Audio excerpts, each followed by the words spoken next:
Good morning. My name is Lakshya Behl. Welcome to Behl's Business Broadcast. Today we're going to talk about the top 5 problems you might be facing on scaling your business from where you are to where you want it to be over the next few years. If you have a certain degree of success with respect to finding a product market fit, and if you have sustainable revenues or sustaining revenues and somewhat growing profit potential, if you are at the $3 million to $5 million level, you might be noticing that your business growth has slowed down consistently, no matter how hard you work, no matter how hard your team works, no matter how great your product reviews are, you're still not scaling as fast as you would like to, as quickly as you know that your business can, especially given the reviews that you have, especially given the positive NPS score that you might have. And we are going to talk about those factors today. It's basically, we've taken a compilation of the top 5 questions I keep receiving from other clients who have your same situation. They have a glass ceiling where they cannot scale beyond a certain level, and how we help them break through to the next level using something known as debottlenecking the actual bottleneck, which starts with identifying the first aspect of what's holding you back, identifying what's bottlenecking you in the first place, and then once the diagnosis is done, scaling it up to the next level. So let's get started. And in the beginning, as per usual, we're going to start with the macro environment, look at what's going on and how the principles that we keep talking about apply all the time. So let's look at this big piece of news today. Crypto market has lost $200 billion as retail investors flee altcoin. This is in line with what I keep saying about macro environments driving speculation. Altcoins are the most speculative assets. In fact, in the last stream, I talked about the degree of stability or the confidence that people have with respect to how much they believe in any given particular asset. So if you recall, let me pull this up. If you recall, gold is the most stable. Okay, most stable. And then this is decreasing order of stability or confidence, right? So highest confidence people have during quantitative tightening or when money and speculative spending are tight is in gold, which is what we are observing. Gold is making new all-time highs all the time. And then you have SPX, which is also considered to be very safe and stable. Somewhere around there you have real estate as well. People believe a lot in real estate. However, real estate market is just as prone to crashing as SPX is, and even more, and we'll talk about that. Individual stocks, especially the blue chip ones like Apple, Tesla, Netflix, Nvidia. Then you have Bitcoin, then you have penny stocks, the tiny stocks, and then you have altcoins, and finally meme coins. The more disposable income people have, the more they invest in more speculative assets, which tend to go up very high but also crash very, very hard. And right now we've had 4 years, nearly 4 years of quantitative tightening, and investors are losing faith, because it's natural, in altcoins. So let's keep going. Zcash short squeeze triggers $710 million in liquidations. Now, I don't know if you saw my last stream where we talked about how there are whales and then there are people who are not whales, the retail investors who tend to always lose money. This is the graphic that I presented last time. So these are the whales, and they always tend to make money due to a variety of different factors. They have their eye on the ball. They look at the macro environments. They actually move the market just by making massive trades all by themselves. They can liquidate an entire order book or suck out the liquidity of a liquidity pool just by making trades strategically. And these are the whales. They always make money, and retail always loses money, as we are seeing right here. So Zcash short squeeze, which resulted in a massive price rise, triggered $710 million in liquidations. Guess who lost? Retail. Retail loses. You know, the day traders, the speculators, the people with small amounts of money trying to 100x their portfolio in 3 years, those are the people who tend to lose a lot of money. Who wins? Whales, who know how liquidity works, how lack of liquidity can actually plunge the price into the depths of hell almost immediately, or rise the price and skyrocket the price all the way to stratosphere almost immediately.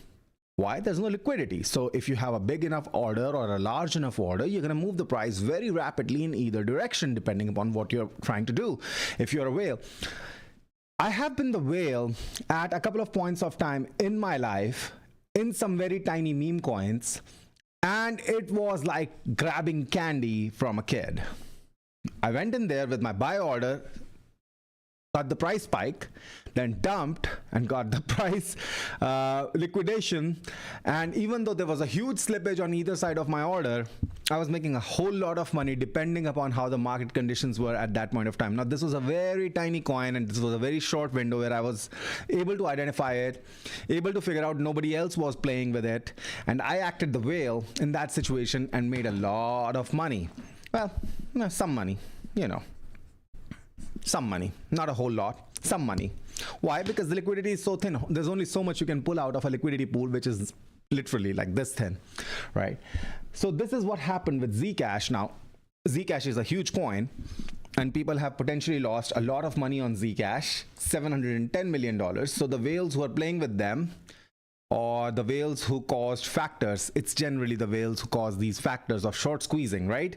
They squeezed out these bears who were potentially also doing some leverage trading, wiping out entire balances. Well, they wiped out $710 million in liquidation, so that's a lot of money.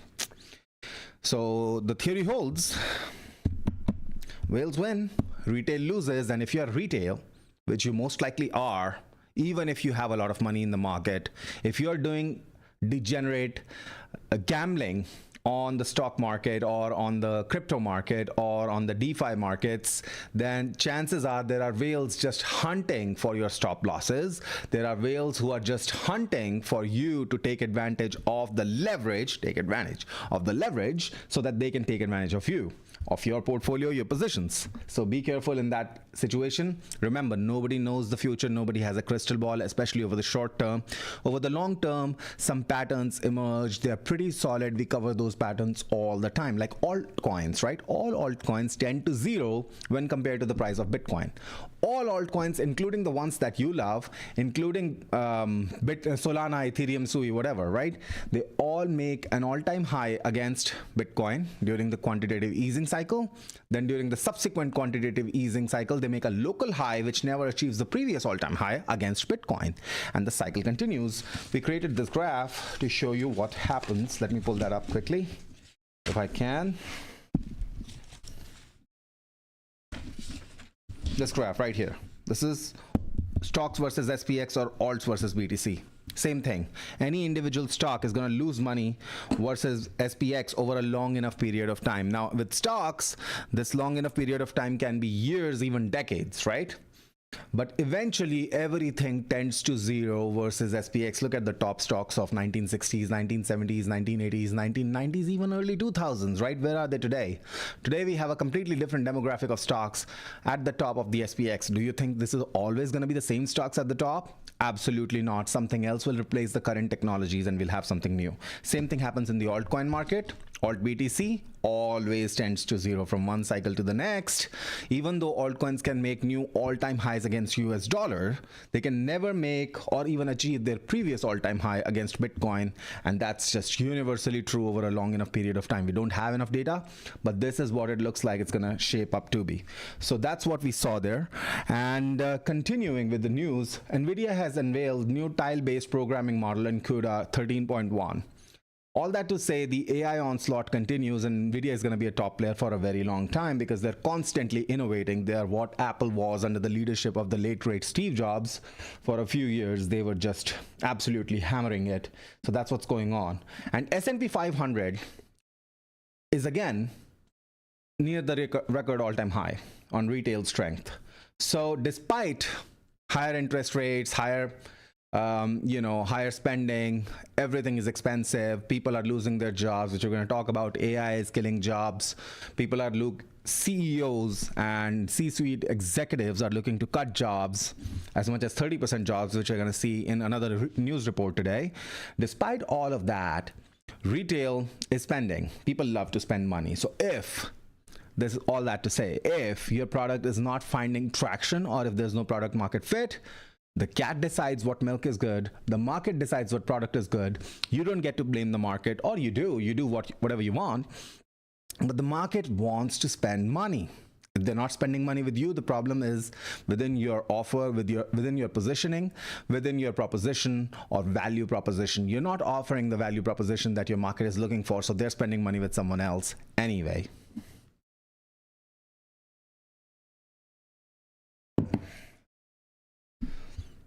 Moving on. So like I said, AI job cuts accelerate as CEOs seek 30% workforce reductions.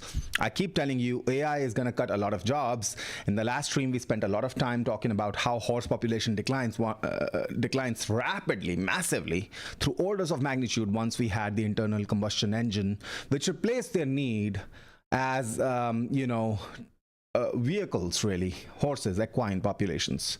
And today we have the same thing happening with human beings. Now we have vast numbers of coders and low-level programmers and even music creators and graphic designers who can be replaced by AI with a $20 a month or $100 a month subscription to any of these modern models, who can go really fast and generate graphics, create music, create MIDI files, create whatever you need, create code, test code, iteratively debug code, do all of that for the price of a subscription. Less than a cup of coffee per day. I mean, coffee is pretty expensive if you look into fancy espresso drinks, right? If you have 2-3 cups of fancy espresso drinks a day, that's $600 a month, which, by the way, $600 a month invested in SPX over whatever, 40 years, right? How much is that? People talk about spending, and there's good spending and bad spending, and we'll talk about why coffee plays out. But let's ask Claude how much it works out to. So calculate how much does a portfolio value grow over 40 years if someone invests, let's say, 600 a month in SPX consistently over 40 years. Look at historical averages from the last 20 years for SPX performance. Okay, let's see. So Claude is going to do the calculations, but people talk about, hey, do I really need to cut out that avocado toast? Do I really need to cut out those 3 cups of coffee? Here's my thinking on it. If you can afford it, by all means get it. If not, you can get really good coffee at home for 30 cents a cup. Or in your office, buy a coffee machine, buy an espresso machine. It's $100, one-time investment, right? Get yourself an espresso every single day. I get myself an espresso all the time. This right here. This is my second cup of the day. And it's not because I don't want to go out and spend the money, but what I'm spending money on is if I want to go out and sit in a cafe, just give myself that creative stimulus and have a change of environment, a change of scenery. That's what I'm spending the money on. So total contributions are $288,000 right there, and the total portfolio value is $4.5 million. So $4.5 million is what that cup of coffee, or what your daily, or 2 to 3 cups of coffee every single day are costing you, especially if you drink high-end drinks. Like my favorite is flat white, half and half, with extra shot, and I try to get them to make it extra hot for me. So I love that cup of coffee, except when I have that cup of coffee, it's very small. Even if it's large, I go through it, and then half an hour later I'm buying another one, and then half an hour later I'm buying another one. So that's 3 cups, sometimes 4 cups. It's an unhealthy amount of coffee, but I'm spending that money. But here's the thing, I'm not spending that money for coffee. I'm spending that money just to sit there and have this productive flow. So I can afford to have $20-25 worth of expenses every single time I go out. But that's something that I can afford. If I couldn't afford that, or if money were tight, and if the top line was not so easy to influence upwards, right, I would not do that. And that's what financial analysts keep talking about, because remember, that coffee is going to cost me $4.5 million if I did it every day, which I don't, but I still do it 2 to 3 times a day. So we're not that far off. It's going to cost me millions of dollars in investment value towards the end of my career. And it is what it is. You know, you have to understand what you're sacrificing. Okay, moving on. So AI job cuts are going to happen, like we were talking about. AI job cuts are coming, no matter what you think about AI, no matter how incompetent AI might be, because it's not really incompetent. If I had to hire someone to do these calculations for me, a junior analyst would cost me $100,000 a year, right? This costs me $20 a month. And you could do it with the free account as well. Basic calculations, basic data gathering, all that stuff is available on your free accounts as well. So AI job cuts will continue to accelerate.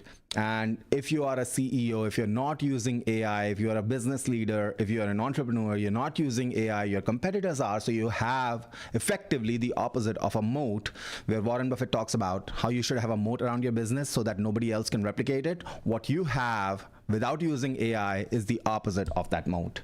We'll talk about that.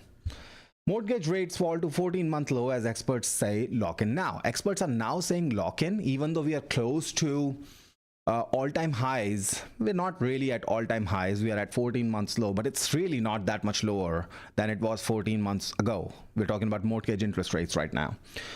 So I asked Perplexity why, because declines are expected through 2026. Interest rate declines are expected through 2026. So why are these experts calling for locking in the rates now? Seems short-sighted, maybe even agenda driven. So here's why they're saying it, because rate risk versus life logistics. So if the rates go up somehow, instead of cutting down, because nobody has a crystal ball, you're gonna end up paying a lot more money for the mortgages you get. And people have short horizon versus long forecast, so you can always refinance if the interest rates go down, but now they're as low as they have been over 14 months. The catch is that the same forecasters also say most of the easy rate relief is already behind us, and the remaining move is small and slow, which is not a compelling risk reward for normie buyers who cannot tolerate a blown deal. This is what Perplexity is saying, really. Forecast error is huge, obviously. The range of plausible paths, reinflation, term premium, geopolitical shocks, includes rates backing up into the 7%, even if 2026 point forecast is lower. So you don't know what's going to happen. And that's why experts are saying, if you want to buy a house, lock it in now. Here's my take on it. First of all, don't look at what experts are saying. Look at your own situation, right? If your own situation demands that you need to have a house right now, it doesn't matter. Just buy it. Right. But if you're buying it for investment, you might want to hold back. If you can delay buying it, you might want to hold back. Here's why. As it is, and I said that to Perplexity, as it is, the rates today are close to all-time highs, at least when charted against recent history. And that is actually true. Today's rate, 6.2%, 30-year mortgage rate, is very close to the top of the recent range and far above the 2020-2021 trough, even if it is a bit below the spike highs of 2023 to 2024. So today's rate is pretty close to all-time highs, right? So then, waiting it out, if you're able to, seems like the best bet for any buyer, especially since the asking prices are holding steady. Why? Because the sellers, in many cases, have locked in those super low rates, those generational low rates from 2020 to 2021.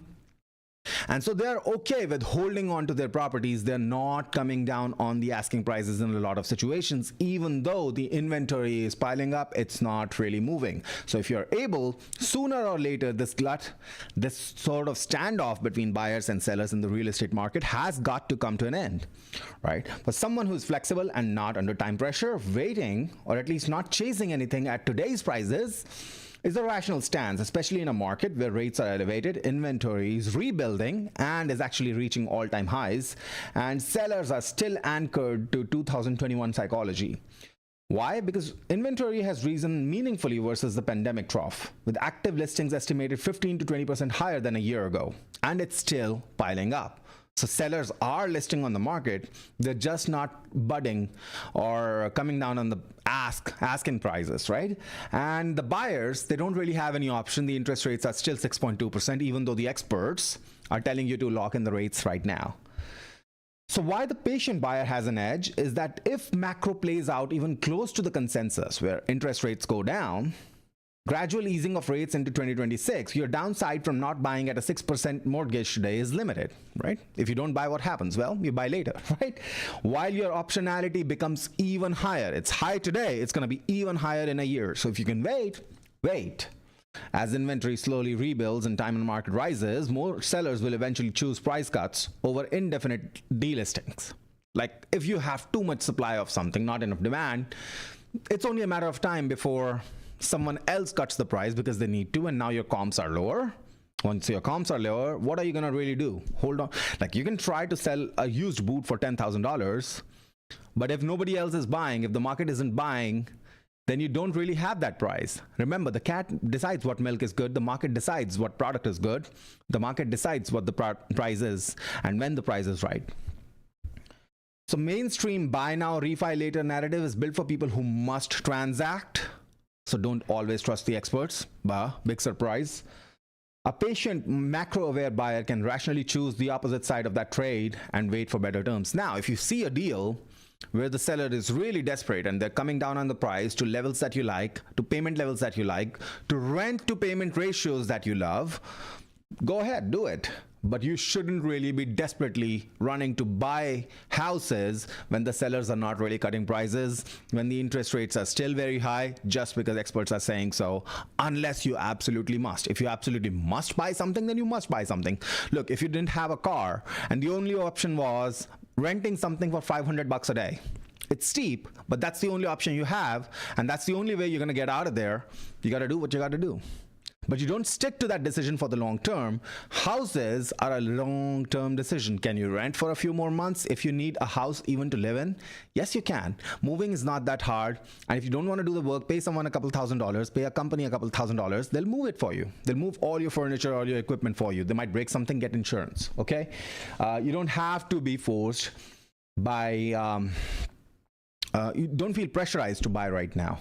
In fact, one of the best things you can have in the world of business, in the world of investing, is optionality. If you have the ability to walk away, you have a lot of power. So if you can walk away, you already have a lot of power. And finally, we're looking at this debate that CZ and Schiff, Peter Schiff, who's a gold bug, famous gold bug, and CZ, who's the founder of Binance, they clash over Bitcoin versus gold at Dubai Summit. Here's the thing. Bitcoin is digital gold, okay? But let's look at this debate.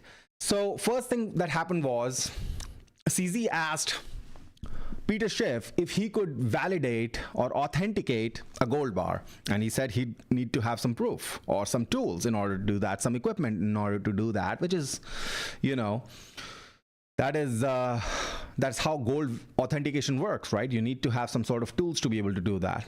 Well, CZ goes on to say, you don't need tools to validate blockchain because blockchain transactions are just public.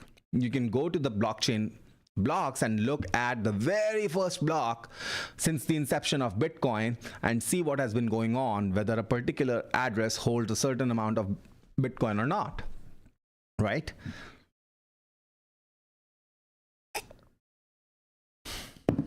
And hilariously, Schiff then countered by promoting his T-Gold platform, which tokenizes physical gold stored in vaults. So he's going to use modern technology to basically tokenize, or RWA, real world application of crypto blockchain. I don't know if this is blockchain based or not. What he's saying is, let's tokenize gold and use that for authenticity. Tell me, where's the advantage of holding gold then? Where is your advantage of holding gold if the only advantage you had is sacrificed, the sovereignty? You own that thing in your hand. Now you got to put it in a vault and trust a token anyway. Gold bugs are just hilarious, right? So he says this becomes more transportable, more divisible, more fungible while preserving its intrinsic value. Well, so is Bitcoin. So is Bitcoin. Do you know how many sats there are in one Bitcoin? A sat is not even a cent right now. And US dollar, US mints are not going to produce any more 1 cent coins anymore. That was the news last week. You have a long way to go before a SAT becomes so huge and you have to come up with new technology to make that SAT divisible. Right now, SAT is so low in price that, you know, 100 sats gets you nothing. 1,000 sats gets you basically nothing, right? And SAT could go all the way to $1 before this becomes a problem for Bitcoin. Bitcoin is inherently extremely transportable. You can put Bitcoin in your mind and go from one country to another with $1 billion in your head. How? You memorize the seed phrase. It's just 12 words. You can't memorize 12 words? Of course you can. You can also put that on some sort of a cryptic, a personal cryptic method of writing on paper, right? and you would know the code. You would be the only one who knows how to break that code, and you can transport $1 billion worth of gold anywhere in the world. Did I say gold? You can transport $1 billion, you can transport $1 million, you can transport $100,000 worth of gold, you can transport $10,000 worth of gold anywhere in the world. It's extremely detectable. It's not divisible. If you have a gold ounce, what are you going to do with it when you want to buy something for 20 bucks, or when you want to sell 20 bucks worth of it, or 200 bucks worth of it, when 1 ounce costs you $4,000? There's no way to do it unless you go to a jeweler and try to get smaller denominations and lose a lot of money in that transaction. It's hard, it's heavy, it's very conspicuous. So gold has lost its store of wealth narrative for the most part. Now, do I like gold? It's just a rock. Do I have some gold? Sure. It's just a hedge against, I don't know, EMP, right? Electromagnetic pulse taking out the entire global infrastructure. Should you have some? I don't know. I'm not your financial advisor. Do I have some? Very small amounts, trace amounts. Do I like it? Again, what's there to like? It's just a rock. It's a shiny rock. I like my watch more. Doesn't cost as much. It's shiny. There's nothing to like there. Okay. And then they talk about performance wars. Here's the thing about performance though. With Bitcoin, the performance is flattening. Bitcoin price rose steeply, but the growth is slowing down now. Okay. This is BTC dollars versus time. Over time, Bitcoin is not probably going to grow as fast as it has so far, but we are not there yet. Even though the growth is flattening, we are still expecting another 10x to 100x move over the next couple of decades, which is explosive by any measure. Do you expect gold to go to $500,000 an ounce anytime in the next century?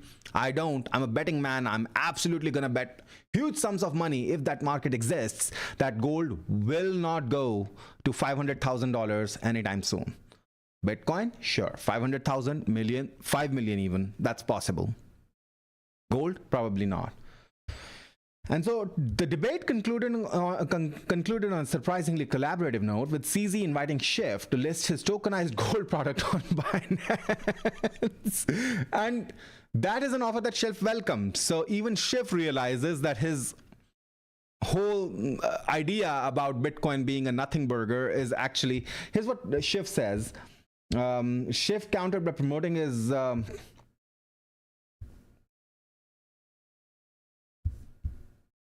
Schiff's position has always been that Bitcoin is like the tulip mania, right? It's like it has no inherent value. Well, what's the inherent value in gold? It's just a shiny rock. There's no inherent value in it. The value comes from it being limited, being universally accepted as a store of value. That's where its value is coming from. It's also somewhat fungible, somewhat divisible, and you can create really small coins out of gold and also out of silver. That's why we hold gold in such high regard, because alchemists, the science of alchemy, which is the mother of the science of modern chemistry, was basically predicated upon all these guys trying to create gold out of nothing, out of lead, out of sunlight, out of whatever, right? Crazy ideas. All of them wanted to create gold out of something that was extremely low value compared to gold. Can they do it today? Yes. Potentially it's possible. Nuclear reactions are possible now, so you can change the atomic structure, but it's probably not cost effective. And if it does become technologically cost effective, eventually you're going to have the same thing you have with the diamond market, where diamond prices are artificially inflated, and the fake diamonds, which are technically superior, clearer, and higher value than fake diamonds, than real diamonds, right? Lab-grown diamonds are actually better. Just product is superior. They are just artificially held down in value, but essentially the market doesn't price the diamonds, real or fake, the same way it prices gold.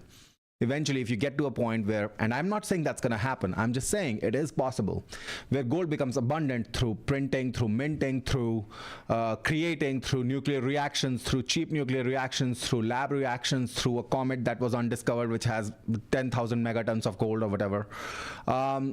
If it becomes valueless, then it becomes valueless like anything else. There's nothing inherent about gold being valuable, like there is inherent value in real estate, where you can actually go into a house and at least live in it, get shelter from the elements. Anyway, So the performance wars continue and the debate continues, but I think a rational response to any of these debates would be to have a position in everything instead of trying to bet everything on one thing and putting all your eggs in one basket. So that brings us to the end of this section.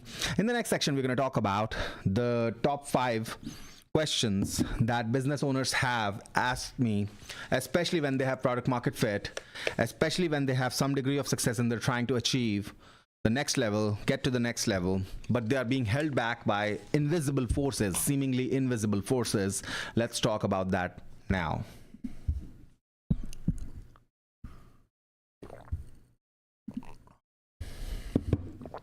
So here's the first one. I'm stuck between $1 million, $4 million, $3 million. I'm stuck at a certain level, and everything seems harder than it used to be. When I was at 500K, things were significantly easier. Why does scaling feel like running in mud? Okay, this is something someone said. Why does scaling my business now feel like running in mud? I thought when we grew to several $1 million in top line, it would become easier, except it has become harder, and no matter how hard I work, I cannot get back my momentum. Does this feel like something you have said? Have you experienced that yourself? You might have. Because this is a very common question. I keep hearing it all the time. Here's the answer to that in one word. Okay? Here's the answer to that in one word. Your answer is systems.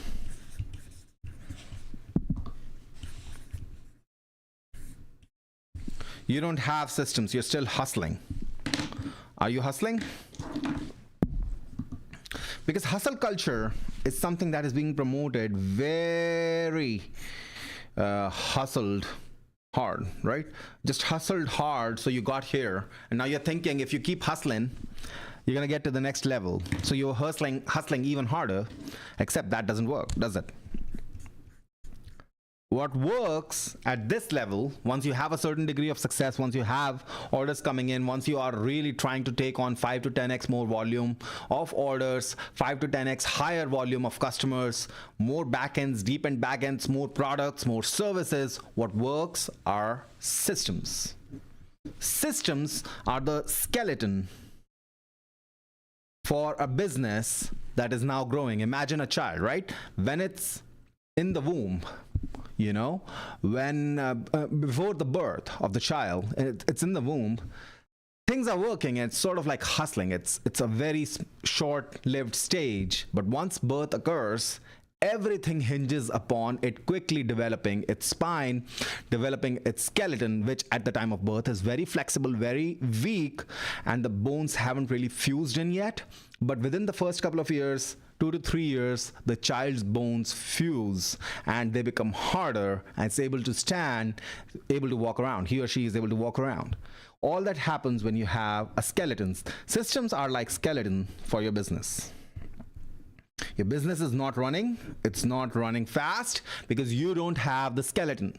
The set of problems that brought you from $0 to $1 million, $2 million, $5 million is not the same set of problems that you face now, going from $5 million to $50 million to total addressable market levels. You have a different set of problems. The first set of problems you have is a lack of systems. You hustling could have satisfied 10, 20, 50, 100 customers, maybe 500 customers, if your products were, small enough. The deliverables were not very time consuming. But can this work with 50,000 products, 100,000 products? It probably can't. You need systems. And not just for product servicing, but for all kinds of operations. So ad systems. Do you have systems for systematically generating ads and putting them out there? Do you have conversion systems? And by conversion systems, I essentially mean follow-up, okay? Follow-up is conversion. How many times have you contacted a business as a potential customer only to find out that they take days, if not weeks, to follow up with you? If at all they come back. I was somewhere and I wanted to rent a short-term apartment, and I sent out a bunch of messages. And of the 50 odd messages I sent, I received maybe 4 or 5 responses on the same day. And I finalized something within 2 days, too, because I was in a rush. I was not really happy living in a hotel room. So I wanted to get some sort of a situation where I could rent something for 2 to 3 months. And someone responded to me on the same day. The next day I went there, look at the apartment, and the apartment's pretty good. So I'm like, here's the money down, take my money and I'm going to move in tomorrow. I'd already moved in and happily had been living in that apartment for a week when someone called me and said, oh, we noticed you had an inquiry. Oh, really? If I actually let you know in some way, shape, or form through your website, through your email, whatever, that I'm looking to do business with you, and you follow up with me at your leisure, 1 week, 2 weeks down the line, you don't really have a business. You're not gonna have a lot of conversions when you're taking so long to respond to your leads. So do you have systems to follow up with people in a timely manner? We are all guilty of it. It's not like I'm preaching to you. I'm also guilty of the same thing. Like, I'm trying to build systems. I'm still actively building systems within my business, but we don't get to responding to everything immediately. And we should be working on that. And we are working on that slowly but surely. But that's not our current bottleneck as of right now. When it becomes the most pressing issue, we're going to deal with that. However, we've already dealt with that to a certain extent. The highest value of clients, the highest value prospects that we have, they are immediately followed up with, and we set up meetings with them, or phone calls with them, or Zoom calls with them, whatever the call might be, whatever is needed. We do that very quickly. Now, only for the highest value clients, yes. For everyone, we should probably develop those systems, but that's not the highest priority task for us right now. And that's where 80-20 comes into play. So which systems are you going to do? Which systems are you going to work on? Look at 80-20. What is the most important stuff that needs to get done? How do you identify that? Well, obstacle is the way. And you have mental obstacles. You already know what's holding you back. You already know where you feel that discomfort. You feel some discomfort, right? That's a question I don't want to answer. That's an email I don't want to respond to. That's something I would tackle when the things are right.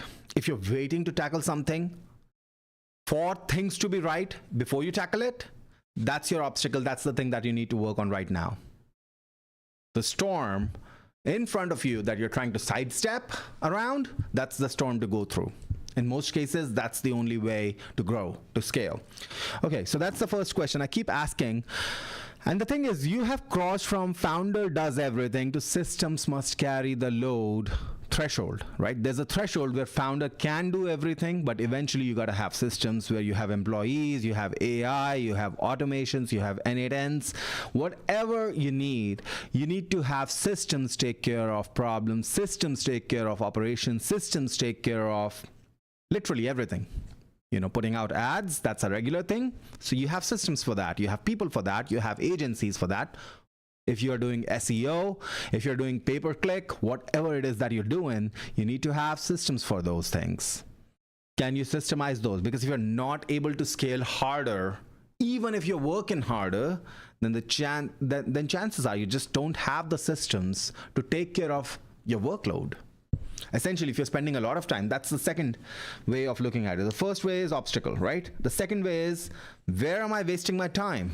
Where's my time going? Just do a quick analysis of where your time is going through the week, and you're going to find you spend hours and hours on something that should be systemized. Systemize the bulk. Look, you got here by working hard, and hard work is a very admirable quality. People always talk about hustle. People always talk about hard work being absolutely necessary to succeed, and it is.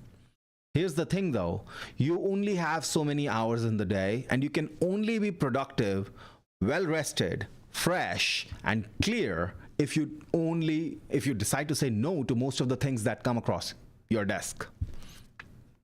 You have to just say no.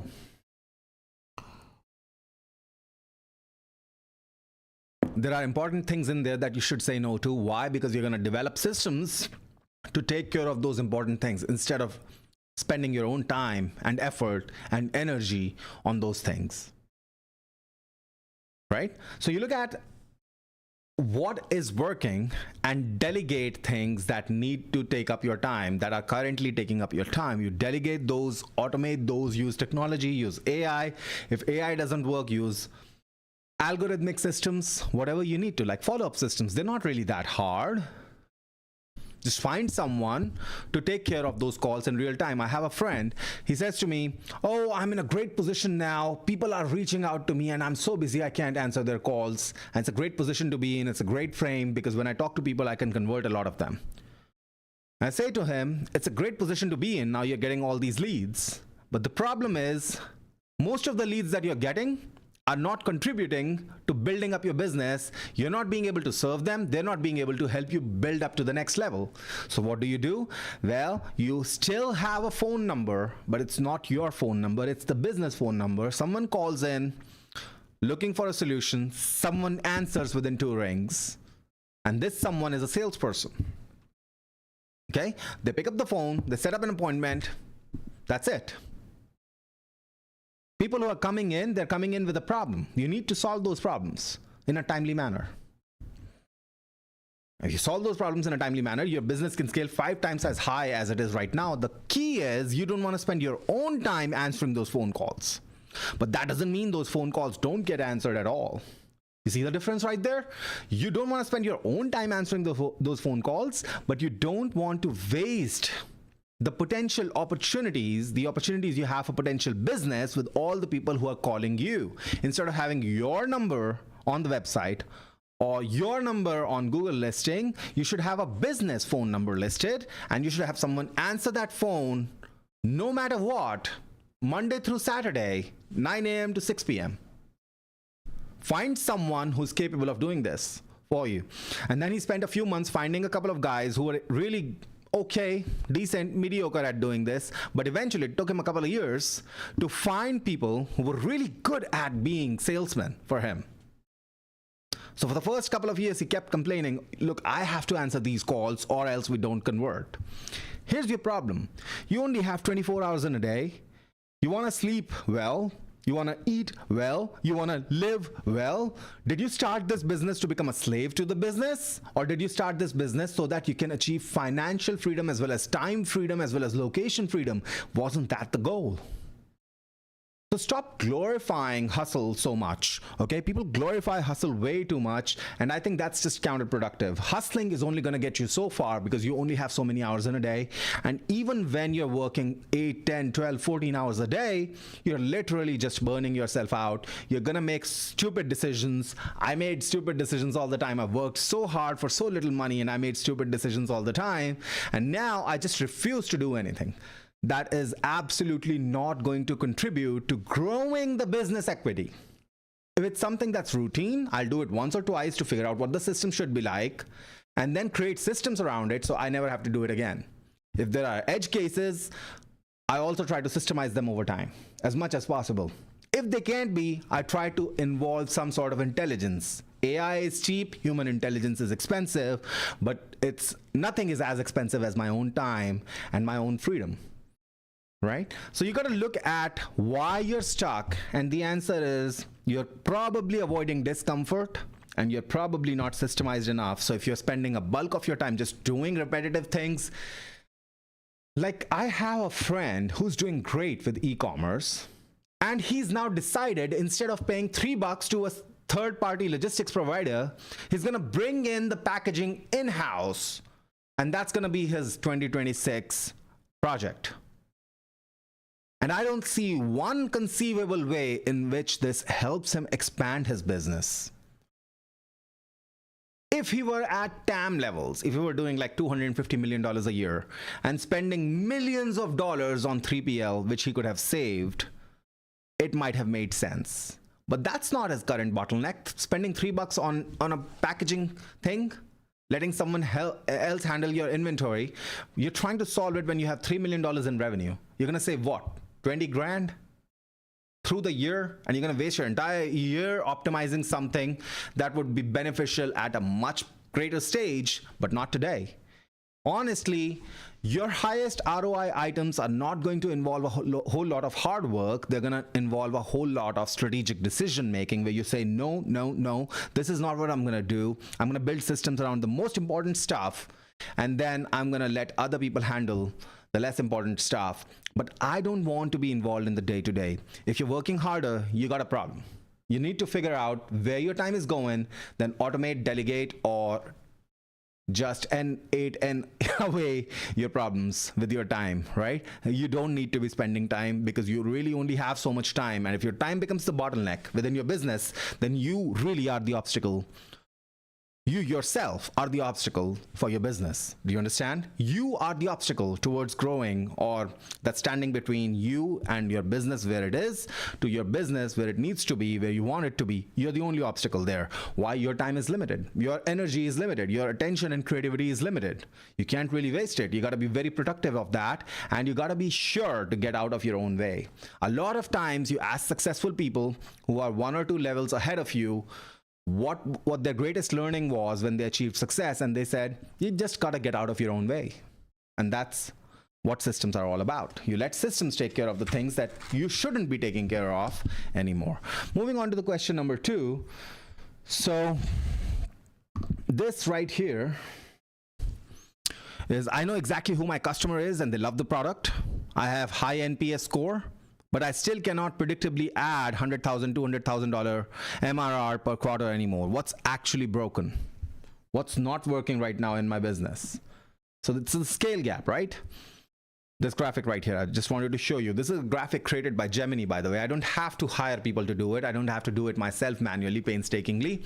I just let Gemini do it for me within a couple of minutes, and that's an efficient use of my time. That's the first thing. The second thing is, well, you use your intuition, you use your referrals, you use your hero reps, you use your artwork, your creativity to get to a certain level. But now the problem is you need sales playbooks. You need to expand without being involved. Expand without being involved. How does that work? Well, this is how it works. You know what this is?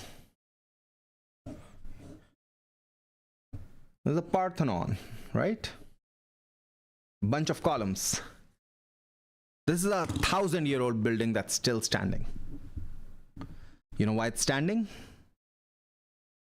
Because of all these columns, all these legs, the redundancy there. It's unmatched. You grew from 0 to $100,000 a month, or $200,000 a month, or $500,000 a month using Facebook ads, Meta ads, but now you're stuck there. You got a problem. Why? Because that's just one leg. It's like having a table with one leg. Does it work? Sure, for a while. But is it as stable as having a table with 4 legs, with 8 legs, with 10 legs, with 20 legs? No. Think of legs as sources. Sources of new business. Remember, whatever got you to this point is not going to take you to the next level. If you had one source of leads, one source of customers, one source of new business that brought you to this level, it's not going to take you to the next level. It just can't. That's not how things work. You need to add additional sources. You need to add additional locations where you acquire clients. Can you get more through referrals? Sure. Can you get more through YouTube ads, TikTok ads, other sort of platforms, LinkedIn ads, if that is applicable, X ads? Can you get more through native advertising? Taboola. Can you use that? Can you use Google Display Network? Google Search? Can you use Bing Search? Believe it or not, a lot of people are still using Bing as their search engine. Is it a majority? Of course not. Do you have some really rich, wealthy people who are not very technologically aware that use Bing? Yes. Can you get cheaper clicks? Maybe. Can you get clicks? Yeah. If you're not growing your business, it's likely because you don't have New sources of customers, new sources of getting traction. Actually, a very good book I can recommend is called Traction. Let me show you this book on Amazon.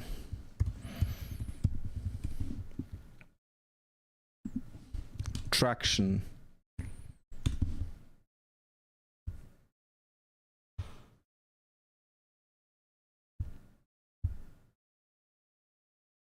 This one right here. How any startup can achieve explosive growth. It talks about the different sources where you can get your clients and how you need to identify more and more sources of getting your clients. That's the first way. The other thing too is there's only really 6 ways of growing your business, no matter where you are, no matter how you're getting started, how close you are to getting started or to the TAM level, right? Those are the 2 extremes. If you've just gotten started, that's your one extreme. The other end of that extreme is you're just at the TAM levels.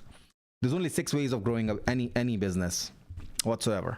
Get more leads, convert more of those leads into clients, right? Higher transaction value every time you transact with them or every time they transact with you. Higher margins with every transaction. More repeat business every single time, every single year that you have them, and a longer relationship with them. So obviously you're going to make more money if your clients are with you for 5, 10, 20 years, as opposed to if they're with you for the first transaction only, and then they sometimes get a refund, sometimes don't, and then they just bounce off, right? So if you have more transactions every year, but also more years for the average customer relationship, average client relationship you have, then you have a great business. In our case, some of my clients have been with me for almost 20 years now. Well, 17 years. That's the longest running client relationship I have today. 17 years. 17 years. Have we made some money? Yeah, we have. We have made some money with that client. We actually have a stick rate of several years and very high transaction value and great margins, so that's pretty good for the business. But you got to figure out how to get more leads, because if you have one source of leads, what happens if your Meta account gets banned? What happens? The agency that's running your ads goes out of business. Happens all the time, right? Tiny agencies, very effective, also go out of business. They don't have cash flow. They have cash flow management problems. They have, you know, someone got paralyzed, someone had an accident. Bad things happen all the time.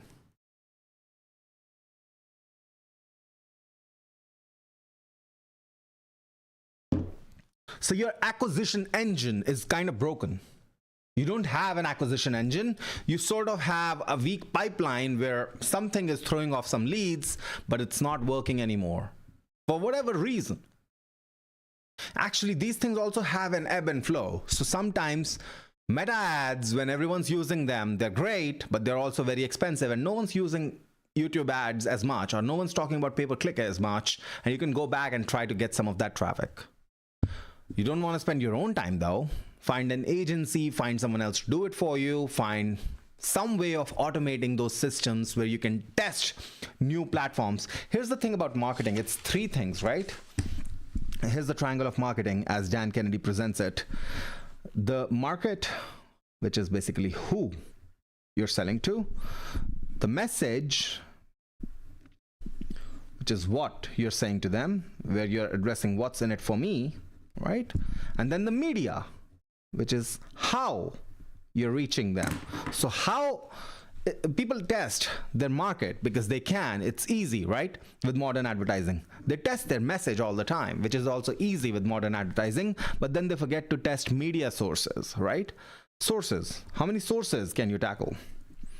Online, there's like 50 different sources that you haven't tested yet. Offline, you probably have nothing that you've tested yet. So you have everything from direct mail to magazines to all sorts of things, right? Billboards. We also want to talk about, and this is something I wanted to talk about in a previous stream, but I could not due to a lack of time. But you always pay for visibility, okay? You always pay for visibility. People are talking about paid ads versus free content. Nothing is free. There's no free media. It's a misnomer. Okay, if you spend time creating content, like I'm creating content right now, we're talking about this stream, and we don't have a lot of traffic today, but we're going to have a lot of traffic in a year. It takes time to build that up, right? It takes a long time to build that up. This is the graph. You don't have a lot of viewership, and then you have high viewership, but then eventually it tapers off. Okay, it takes a long time to build that. That time is money. It's actually more valuable than money. You can always get more money. You can't get more time. Should you do it? Sure. But paid media, it's the fastest. It's also the least reliable over the long term, least sustainable. But it's also the fastest. If you want customers today, this is the way. But you cannot rely on one source of paid traffic either. And you're always paying for traffic, whether online or offline. Yes, offline. So why are people paying $50, $60, $70, $100,000, $200,000 a month for retail real estate, commercial real estate? Why? Could they not go 50 miles out of the city and get it for 1/4 of the price? Of course they could. They're not just paying for space. In fact, space is not quite as important as visibility. Visibility is what they're paying for. You get a shop on Fifth Avenue in New York, you're not paying $200,000 a month for the space. You could have gotten the square footage anywhere. What you cannot get is the visibility that you get from being on Fifth Avenue. There's just so much traffic. You're paying for that traffic to look at your billboard, to look at your signage, look at your frontage, look at your, products. That's advertising. You're paying for advertising. You're always paying for advertising. Always. Even when you get free traffic, if you write a blog on your company's website and that attracts a lot of traffic, which I don't know if it works in 2025. I don't think it does. It might not.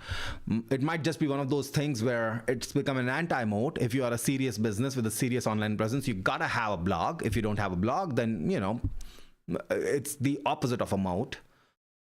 But having a blog is no longer an advantage. Well, having a YouTube channel might be an advantage. However, if you just depend upon the YouTube channel, there is a chance that YouTube might just decide to one day ban your channel. It happens every single day. People are talking about it, complaining about it every single day. They complain about how YouTube just killed their platform, which they built over years of painstaking effort. But YouTube doesn't care. It's their platform, isn't it? So if you put all your eggs in one basket, you got no one else to blame but yourself. So that's your problem. Okay, moving on to the third one, which is another one that we keep hearing. People say, my team is really good and they're all working very hard. We are all busy as hell, but nothing important actually moves faster. How do I figure out what to stop doing and what to double down on? Well, we already kind of sort of talked about it, right? But there are really, I'm going to say it again, if you're doing a lot of work but not moving the needle, you really need to figure out two things. The obstacle, because that is the way. And when I say obstacle is the way, it's the thing that is making you mentally uncomfortable. The source of discomfort, the thing that you want to avoid. I would like to avoid this for now. The other way of testing this, or the other litmus test, or the right hand thumb rule here, is if you're saying, tackle it when I'm ready, I'll tackle it when I'm ready. If you're saying that, that's the thing. That's the thing that you need to tackle right now. That's potentially the thing that's bottlenecking you right now. If you're waiting for the perfect conditions to align before you tackle something, that's the thing that is holding you back. That often is the only thing that's holding you back. The second thing is, obviously, time. Just look at your time logs. What are you spending most of your time on? Ask your people to track their time. What are they spending most of their time on? And then figure out a way to systemize the process. That's it. Look, I get the instinct of you hiring new people and you want them to work hard and you want them to basically earn their wages, right? I get that. Here's the thing, your employees are also human beings like you, and they only perform at peak capacity if you don't overload them. That's the part management doesn't really understand. And that's the gripe that most employees, especially A players, have with their management. You're often going to find B players or C players, they actually stay overtime. They like the overtime. They like making more money, and that's their life. They can work 12 hours a day. They're hard workers. But the A players always want autonomy. They want autonomy. They want learning. And most of all, they want growth. They also want money, but they also want autonomy, learning, and growth. How do you give them autonomy, learning, and growth? By letting them have a creative and free mind. Instead of saddling them with busy work, let them express ideas and test those ideas cheaply and fast. That's why you hire the A players. You want exponential growth. You don't want tiny little, get this yard cleaned kind of thing. Imagine hiring an A player for $300,000 a year and then getting them to sit on the reception for you. I saw that with a customer, with a potential prospect who never became a client. I was just astounded. They had this A player, really good hiring process, a very intelligent dude, very smart, very presentable. He had a ton of great ideas. I spoke to him for like 20 minutes and I was astounded by the ideas he was bringing to the table. In fact, in a lot of cases, they could have just not hired me and just let him implement his ideas and would have had, a great explosive run into the next few years. But this guy was just sitting there reading a book because he had nothing to do. And then they just saddled him with busy work, just sit at the reception, answer the calls, so on and so forth. And you can have someone at 1/5 the price of that employee doing that same thing. You got to look at what people are doing and what their time is going towards. If they're wasting their time doing repetitive tasks, even if they're employees, give them the tools, give them the technology, give them the automations, give them the AI, give them the ability and the training to be able to clear out that busy work so that they have mental freedom to think about how to help you grow your business, because they are also vested in it. And you can always have performance linked bonuses or profit linked bonuses. That's a key, right? That's one of the secrets that I always talk about. I never share equity with anyone, but I always share profits. Everyone gets to work hard and they have an incentive to work hard, even though they don't have any equity and they're not building any equity. I don't know why people do that. It's not my style. I completely understand where a lot of companies are coming from. They don't have the money to pay for that equity. But in my particular case, I'd rather pay the money rather than the equity, because business growth is just exponential. If you are patient enough, if you stick to it long enough, within 5, 10, 15, 20 years, you can achieve massive amounts of money. And I like to keep my equity in-house. But that's just me. Your team is good, they're working, they're busy as hell, nothing important actually moves. But here's the thing, they're all doing this darn busy work. And you need to avoid the busy work, not just for yourself. And you, as the business owner, as the business leader, you're the one setting the culture. You don't want to avoid busy work just for yourself, but also for your employees, not just your key employees, but everyone down the line. If I can have someone buy a robot that can mow the yard around my house, for instance, I'll do that. I'm waiting for the technology to emerge. As soon as the technology arrives, I'm going to do that. I don't want time wasted on things that technology can do, that equipment can do. It's like a farm saying, we're not going to upgrade to the largest water sprinkling systems, and we're just going to waste time sprinkling water on the farms. Like, how does that even make sense? Or we're not going to use a Cessna to, do whatever the dusting is, right? Do the dusting. Does that make sense? Of course not. Any farmer that insisted on that went out of business a long time ago. Okay, moving on to the next question. The next one is, churn is creeping up. LTV, or lifetime value, is dropping. Churn is up. Even though NPS is high. Net Promoter Score is high. Customers like our product. But the churn is high. How do I solve this? Well, here's your problem. Here's what a lot of businesses do. They incentivize new customers, sure. But then the old customers, the loyal customers, they kick in the balls. I used to have this suite of software that I was using. We were paying $500 a month for it. That was their retail price. And for the new customers, for the first year, it was 40% off. But for the existing customers, it was full price. How does that make sense?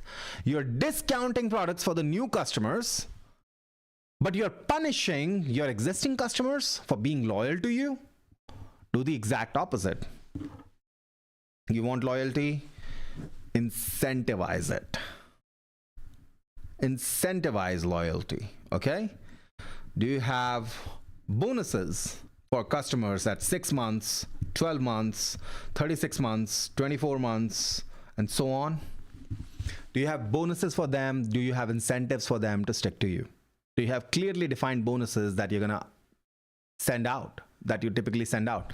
Do you have levels that can only be joined by being your customer for at least X months or X years? Multiple levels. Do you have those? Most people think, oh, I want to have low churn, so I'm just going to tack on a subscription program. That's not how it works, bro. Your subscription program is going to have an average stick rate. And if you want to increase that stick rate, you're going to have to incentivize it. You have to incentivize and tell your loyal customers why it's beneficial for them to remain loyal to you. In a lot of cases, the exact opposite actually works well. So a lot of businesses that are very successful with churn tell their customers that our prices are constantly increasing. Okay? Our prices are constantly rising, but you're grandfathered in. You're grandfathered in against any future price increases. That's one way of keeping customers for the long term. If they are actually using and the value proposition holds, they're using your product, service, whatever, and the value proposition holds over the long term, this is one way of increasing your stick rate and decreasing your churn. So the problem is, you're making it very easy for customers to come on, new customers to come on, and you're actually discounting prices for them to attract new sales. Good on you. But then you're punishing and penalizing your existing customers. Bro, come on, wake up. That's where the real money is made, because you don't have to pay to advertise to those customers again. You don't have to get them to believe in you, to buy into you mentally, into your products, into your services, into your brand mentally all over again. You already did all that. Might as well keep them. Might as well sell them bigger products. Why don't you offer products that are only available to only exclusively for, cohorts, loyal cohorts?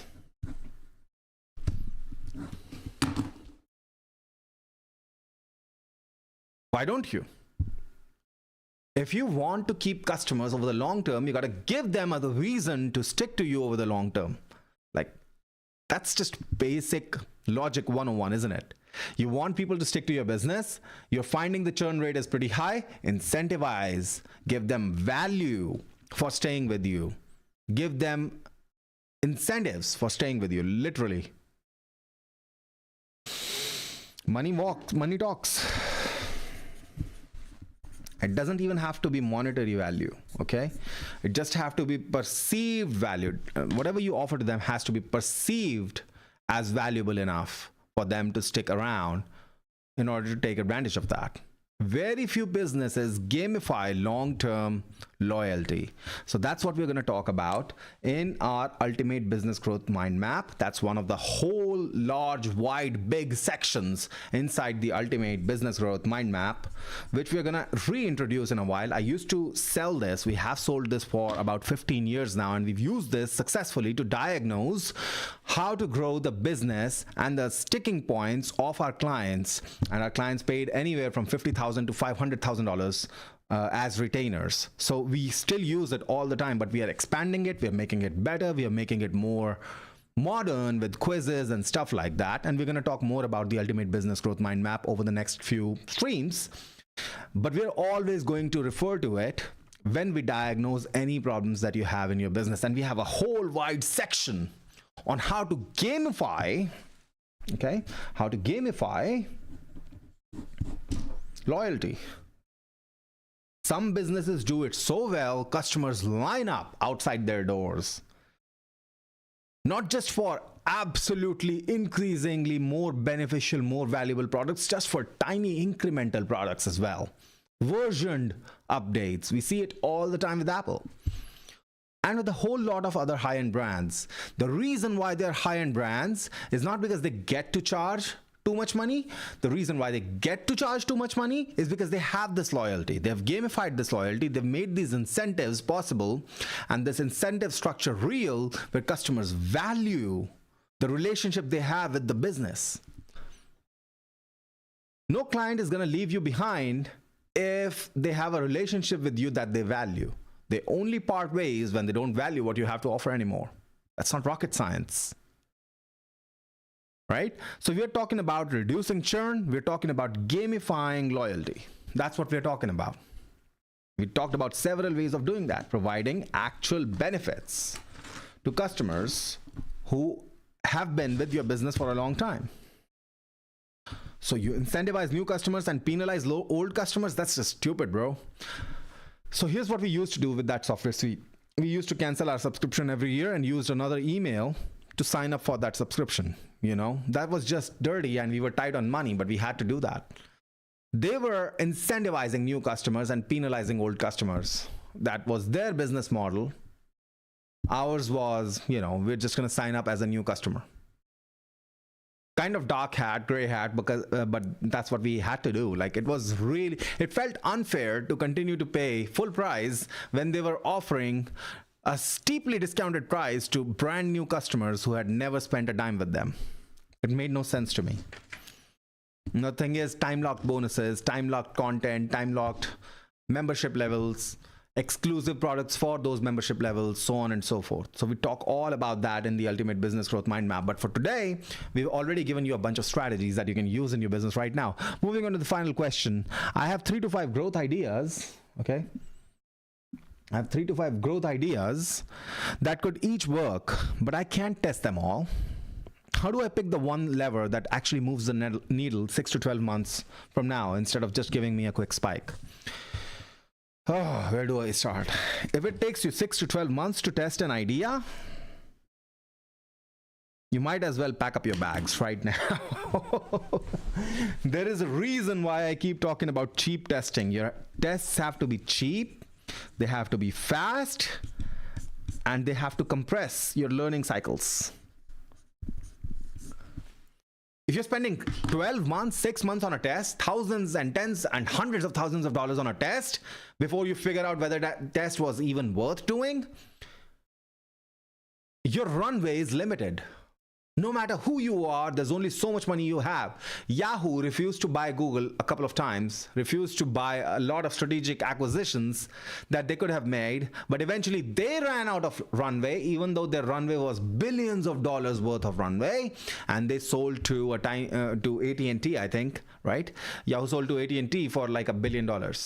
Now, I'm not sure who they sold to and how much they sold to. This was a long time ago. But the point remains, your runway is always limited. Your runway expires. Compress your tests. Compress that learning cycle. You don't want to have 6 to 12 months for a test. You want to have 6 to 12 tests per month. Don't ask me about which ones to test. Ask me about how to make those tests happen without decimating your runway. Without decimating your runway. Now, this graphic, I want to show you this graphic, which came from Gemini when we talked about the same discussion. We had the same discussion about this question with Gemini. And here's the key to this. Your implementation speed has to be fast and your value has to be, what does it say? Yeah, fades quickly. So the ideal keys here is, or the ideal cycle here is fast. So if you can test something very quickly, very cheaply, that's the way to go. If you have a bunch of tests lined up and one of them is going to cost you $1 million in 12 months, just don't do it right now. Do it when you're at $100 million level or $50 million level. But don't do it today. Today, you want a test that you can run for $5,000 and you can run it within a week and call it a day. Call it a success or a failure, and then you can scale it. And in a lot of cases, that's just about testing new ads, testing new ad platforms, testing new hypotheses, where hypotheses stand for a mixture of market, media, and message. This is a hypothesis right here. This is a marketing hypothesis. Who am I talking to? What am I saying to them? And how am I going to reach them? That combination right there is a marketing hypothesis. All you want to do is you want to test those hypotheses very quickly. Because on the supply side, your constraints are kind of self-evident. You already know you're having problems with 3PLs, so you just diversify across 3 to 4 3PLs. You already know. So for instance, one of my clients, okay, this is a map of USA. Let me draw a very rough map of the US. Okay, this is the US. Their 3PL is located over here. So the customers in this zone, they're happy. The customers in this zone, they're not so happy because the delivery takes like 4 to 5 days. So what do? Well, you get a second 3PL right here. Create a system around that. So now these customers are also serviced within 2 days, 2 to 3 days instead of 5 to 6 days. The supply constraints are self-evident. You build systems around those. You just focus on what's taking too much time, what's causing too much friction, and you build systems around those. It's the demand constraints that you really have to fight against. So you need to systemize how to test these hypotheses quickly and cheaply. Right here. Your opportunity cost is very low on these. If you spend $5,000 on an ad campaign, another $5,000 on media, that's $10,000. You spend it over a month. What's the worst that can happen? You don't break even on that, fine. You still got some new customers. You'll probably break even on the long term. At least you have tested something. But for like $200,000, you can test 20 of those ideas, and you can even go cheaper than that. You can test this for $5,000 per campaign or even $3,000 per campaign. Now for $200,000, you can test 70 different campaigns, 70 different hypotheses, and a few of them are likely to succeed and scale from where you are to the next level. And remember, you're not just testing the market or who you're targeting. You're not just testing the message of what you're saying to them, what's in it for them. You're also testing how you reach them, different online sources, different offline sources. We talked about this book called Traction, which lists a lot of sources, but look at all the different sources that everyone is using, not just inside your industry, but the great breakthroughs are probably going to come from outside your industry. So maybe no one in your industry is using direct mail. You should be. No one's using postcards. You should be. No one's using magazines. You should be. No one's hiring celebrities. You should be. Okay, and that it does sound more expensive than it really is. Sometimes it sounds like you're going to have to spend millions of dollars to hire an A-list celebrity. The thing is, you don't have to hire an A-list celebrity. You can hire someone who used to be an A-list celebrity for much lower price points. You can do brand deals, partnership deals, joint venture deals with celebrities who are kind of famous and aligned with your brand values or your product values, and you can do a partnership with them. There are a lot of ways to structure this, and we'll probably talk about that in another episode. And we do talk about that in depth in the Ultimate Business Growth Mind Map, because here's what happens when you tap into the celebrity. You also get credibility. You're borrowing the credibility of that celebrity, right? You're not just getting visibility, you're also getting credibility. Now use that credibility to align your brand to the values that you're trying to portray with respect to that celebrity, and that just short circuits your proof element. Remember, we talk about marketing all the time. Let me see if I can find that. Yeah, right here. So with a celebrity, you have a scroll stop. You get the attention immediately. You already have a problem that you're dealing with. The customers are already dealing with a problem that's unavoidable. So you already have that, presumably. You already have a unique solution that you're providing. So you already have that, presumably. The hardest thing right here is unquestionable proof. And celebrity just adds another layer of proof to that product or your service or your offer being able to solve the problems that people have, right? To your solution being actually applicable, as well as valid, as well as reasonably trustworthy for this particular problem. And finally, you have an undeniable proposition, which is something that we talk about in conversion cycles. We talk about all of this stuff in the Ultimate Business Growth Mind Map, by the way, which we're going to relaunch soon as a revised version. But I just wanted to give you a quick preview of what happens in there. So that brings us to the end of today's stream. My name is Lakshya Behl. I hope you enjoyed today's broadcast. This is Bell's Business Broadcast, as much as I enjoyed producing it for you. And remember, you are the greatest bottleneck holding yourself back from the next level. And your biggest obstacle, the one thing that you're waiting to solve, once things align, once the ducks are lined up, that's the thing that you need to do right now. Get it done dirty, get it done messy, but get it done. Get the needle moving on that, because that's the thing that's going to move the needle on everything in your business. And the other thing that we kept talking about today was look at the time logs of where you're spending most of your time and where your employees are spending most of their time, because that is where the highest leverage is going to come from. Why? Because you can automate most of that stuff, you can systemize most of that stuff, and you should. And regardless of the macro environment, the one thing that you can always control is your own business and how you handle the problems within your business. Remember, the total addressable market might shrink a little bit, but the market remains no matter what happens to the macro world, as we are seeing right now. Consumer spending is at an all-time high. People spend so much money online on Black Friday, and yet a lot of drop shippers and Shopify people were talking about or complaining about how this Black Friday Cyber Monday was not quite as bombastic or as massive as it normally is.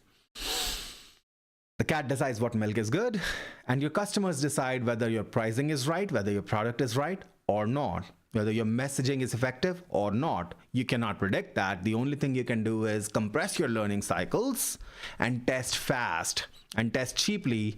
And when tests work out, scale them, because remember, truth is a moving target and success is a moving target. You're not always going to be able to attribute success or truth accurately to what you did. You just know what's working right now and what doesn't work today. And that's all that you can know. What's working right now may not work tomorrow. What worked yesterday may not work today. So you have to be constantly adaptable. And that is what debottlenecking is all about. My name is Lakshya Behl. This is Bell's Business Broadcast.